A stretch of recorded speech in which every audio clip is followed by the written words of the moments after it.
Ganyan kanilang baybayin. Marami rin ditong seafood. Nakikita nyo naman, oh.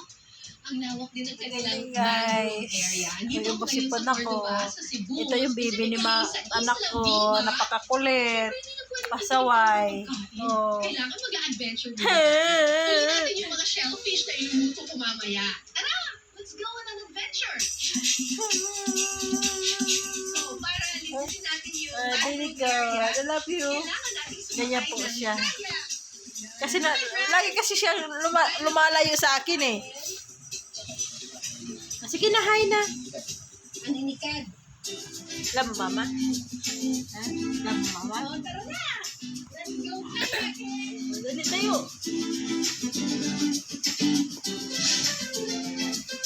Tayo.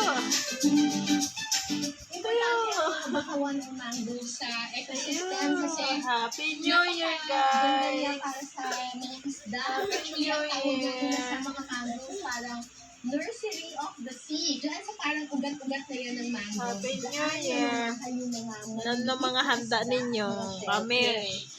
So, kapag mas malaki Wala. ang mangrove, mas marami din tayo makuha. Ihanda na lang kami doon sa anak ng biyanan ko. Okay. So, sa bahaging ito, mangunguha na tayo ng mga iba't ibang mga shellfish na matatagpuan dito sa Bacawan area ng Isla Viva. Sabi nila may makukuha daw dito ng mga parang isang malaking uri ng clam na tambayang at saka daw yung aninikad. Kaya aninikad ang tawag sa kanya kasi ganyan daw yan siya parang sikad.